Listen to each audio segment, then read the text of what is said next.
ચલો good morning guys. હવે આજે આપણે જોઈશું પ્રીવિયસ યરના પ્રશ્નો। બરાબર છે કે ભાઈ પ્રીવિયસ યરના પ્રશ્નો આપણે જોવાના છીએ। હવે કે આ પ્રીવિયસ યરના પ્રશ્નો હવે આપણે જોઈએ। ઇન્ડક્શન મોટરના પ્રીવિયસ યરના ક્વેશ્ચન અહીંયા તમે સુધાર નાખજો। આ ઇન્ડક્શન મોટરના પ્રીવિયસ યરના પ્રશ્નો છે। કેના છે? Induction motor. બરાબર છે।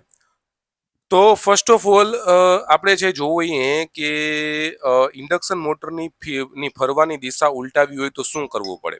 પહેલો ક્વેશ્ચન છે ઇન્ડક્શન મોટરની ફરવાની દિશા ઉલટાવી હોય તો શું કરવું પડે।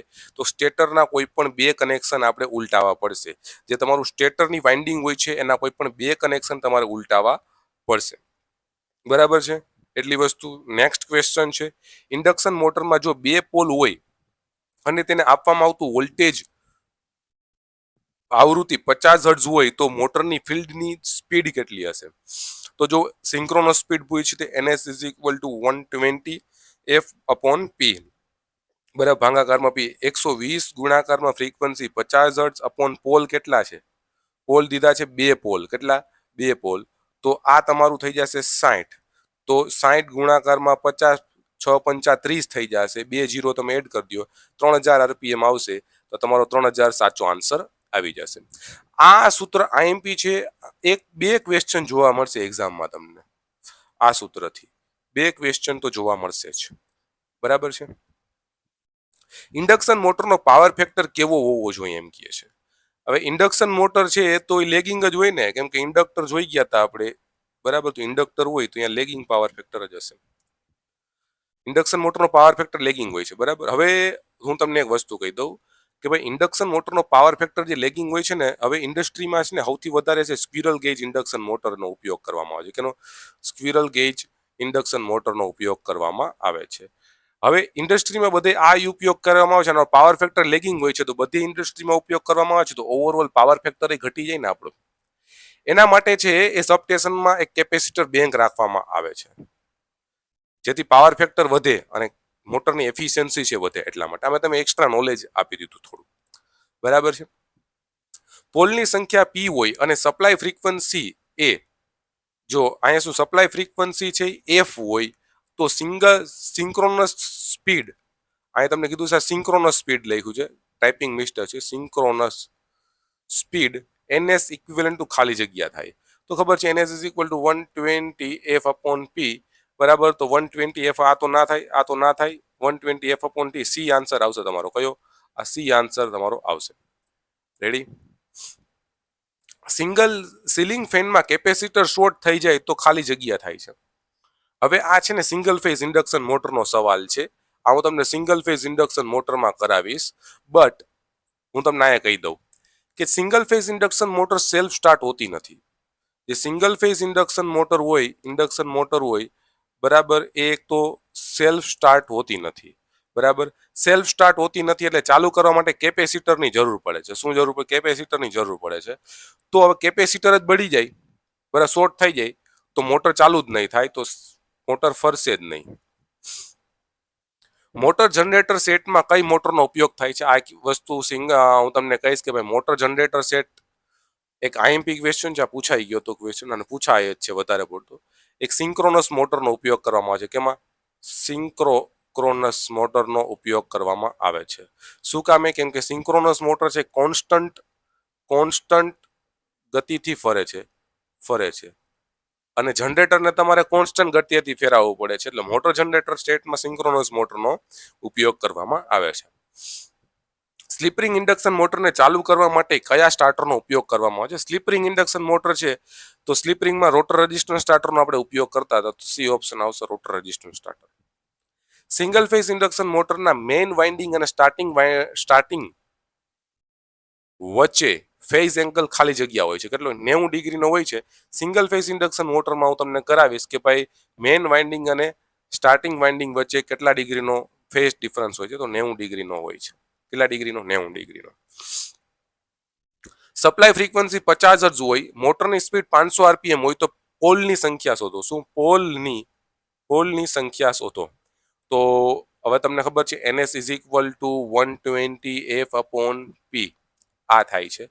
બરાબર છે. તો પોલને સૂત્રનો કરતા બનાવો. P is equal to 120 F upon NS.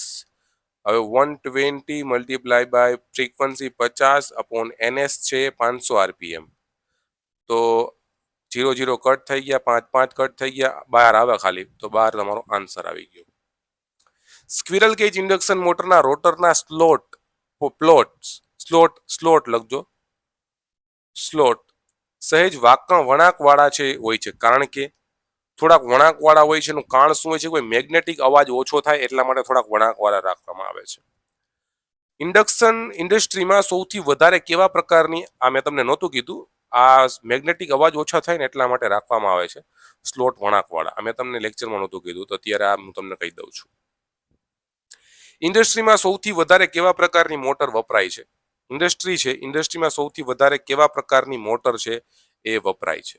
બરાબર છે. તો એની અંદર આવે છે સ્ક્વિરલ કેજ ઇન્ડક્શન મોટર. આ બધા જે પ્રીવિયસ યરના ક્વેશ્ચન આપણે જોઈ લીધા, બરાબર. બધા પ્રીવિયસ યરના ક્વેશ્ચન છે. ઉપરાંત છે તમારે આનું જે સોલ્યુશન પણ મેં નીચે આપી દીધું છે બધા ક્વેશ્ચનનું, બરાબર છે. સોલ્યુશન તમે અહીંથી જોઈ શકો છો, બરાબર. ચેપ્ટર આખું પૂરું થાય એટલે પ્રીવિયસ યરના ક્વેશ્ચન જોવા અનિવાર્ય છે, એનું સોલ્યુશન જોવું અનિવાર્ય છે, અને પછી તમારે પ્રેક્ટિસ કરવી અનિવાર્ય છે. તો એના માટે મેં તમને પ્રેક્ટિસ ક્વેશ્ચન પણ આપ્યા છે. તો ચાલો થોડા ઘણા હું પ્રેક્ટિસ ક્વેશ્ચન કરાવું, બાકી બધા તમારે પ્રેક્ટિસ ક્વેશ્ચન કરવા જોશે, બરાબર છે. તો ચાલો આ ઇન્ડક્શન મોટરના આપણા પ્રેક્ટિસ ક્વેશ્ચન છે, બરાબર છે. પહેલો ક્વેશ્ચન છે, ઇન્ડક્શન મોટર શું હોય છે એવું તમને પૂછે છે. એનો સિમ્પલ આન્સર છે કે એક એસી મોટર મેગ્નેટિક ઇન્ડક્શન વડે કાર્ય કરે છે, એને કહેવામાં આવે છે. બેઝિક છે ક્વેશ્ચન આ, બરાબર છે. આ ક્વેશ્ચન બેઝિક છે, હાવ તમને આવડે છે, ભણી ગયા છો. હવે આનું સમજૂતી પણ મેં તમને દીધી છે બહુ મસ્ત રીતે. ઇન્ડક્શન મોટર એસી મોટર છે જે મેગ્નેટિક ઇન્ડક્શન દ્વારા ઉર્જા ઉત્પન્ન કરે છે.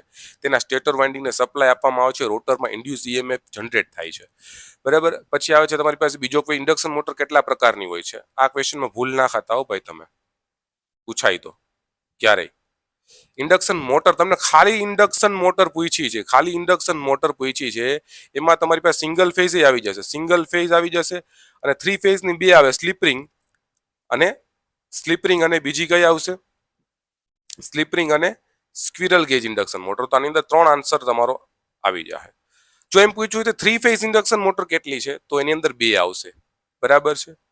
આ પ્રશ્નમાં ભૂલ તમે ના કરતા, કેમ કે ખાલી ઇન્ડક્શન મોટર પૂછ્યું છે, એમ નથી પૂછ્યું કે ભાઈ 3 ફેઝ ઇન્ડક્શન મોટર કેટલી છે, કેટલા પ્રકારની હોય, તો 2 પ્રકારની આવત, બરાબર છે. સ્ક્વિરલ કેજ ઇન્ડક્શન મોટરનું મુખ્ય વિશેષતા શું હોય છે? કે ભાઈ સરળ હોય છે અને મજબૂતાઈ વાળી હોય છે. ડી ઓપ્શન તમારો આવી જાય.